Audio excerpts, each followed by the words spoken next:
سلام، طاهری سفر هستم و با اخبار امروز پنجشنبه 27 اوگوست همراه شما. امام علی رحمان رئیس جمهوری تاجیکستان با گنرال لوید آستین فرمانده ستاد مرکزی نیروهای مسلح آمریکا همکاری‌های نظامی دوجانبه و امنیت در منطقه را بررسی کرده است. دفتر مطبوعات ریاست جمهوری روز 27 اوگوست گفت گنرال آمریکایی نقش تاجیکستان را برای تامین ثبات و امنیت در آسیای مرکزی مهم خواند و از کمک کشور به نیروهای بین المللی تامین امنیت در افغانستان اظهار سپاس کرد. جزئیات دیگری از این ملاقات در دست نیست. تاجیکستان و افغانستان مرزی 1300 کیلومتری دارد و ناامنی‌های اخیر در افغانستان دولت تاجیکستان را نگران کرده است. و در رزمایشگاه فخراباد در ولایت ختلان روز 27 اوگوست تمرین‌های نظامی نیروهای مخصوص و نهادهای مبارزه کننده با مواди مخدر کشورهای عضو سازمان پیمان امنیتی دسته‌جمعی شروع شد. در این تمرین‌ها با نام رعد 2015 افسران و سربازان تاجیکستان و روسیه، قرقیزستان و قزاقستان و ارمنستان و جمهوری بلاروس شیوه‌های محوی گروه‌های جنایی و مقاومت با گروه‌های قاچاقبر مواد مخدر را تمرین می‌کنند. فرماندهان تمرین‌ها قاچاق مواد مخدر را یک تهدید جدی به امنیت آسیای مرکزی خواندند. نرخ ترانزیت آن مواد مخدری که از کشورهای آسیای مرکزی می‌گذرد از بودجه این کشورها بزرگتر است. این سرچشمه اساسی ناآرامی‌ها در آسیای مرکزی میباشد. مقامات تاجیکستان میگویند تمرین‌های 8 روزه امکان می‌دهد مبارزه با قاچاق بهتر و باثمر شود.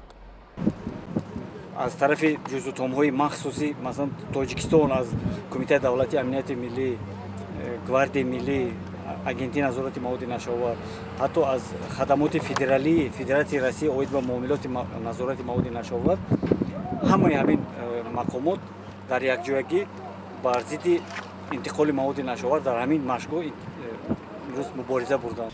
تاجیکستان یکی از راه‌های اساسی قاچاق هروئین و افیون از افغانستان است و در 6 ماه امسال در قلمرو کشور بیشتر از نیم تن افیون، هروئین و تریاک را کشف و مصادره کردند.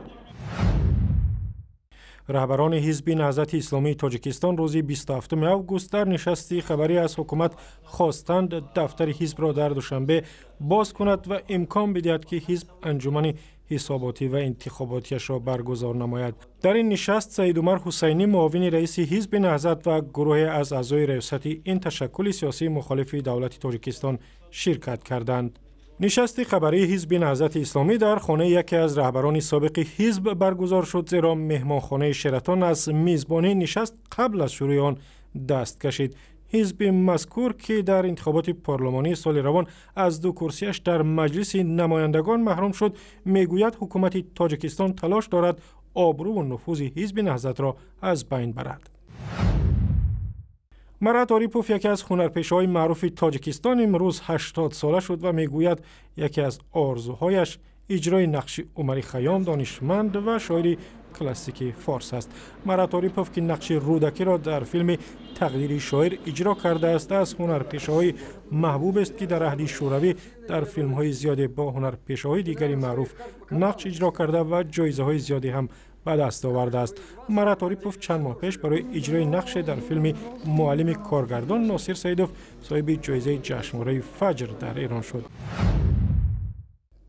دلشاد نظرов گورزندازی معروف تاجیک که نشان نقره مسابقات قهرمانی جهان را در پکین به دست آورد، صبح 27 اوگوست به دوشنبه برگشت. او در فرودگاه به استقبال گرم هواداران و مقامات رسمی روبرو شد و قول داد که در بازی‌های المپیک سال آینده در برزیل هم مخلصانش را ناامید نمی‌کند. باز هیچی گفتن نمیتونم، این ورزشه. یکی من حرکت میکنم میشورد مدال. دلشاد نظرов در مسابقه قهرمانی جهان آید به گورزندازی روز 23 اوگوست جای دوم را گرفت و نشان نقره و $30,000 را از آن خود کرد. او برای اولین بار در چنین مسابقه جهانی به مدال نقره مشرف شده است. و اخباری از این هم بیشتر در وبسایت رادیو آزادی، در صفحه های ما در فیسبوک، توییتر و یوتیوب و هم زمینه مخصوصی رادیو آزادی برای تلفن های همراه.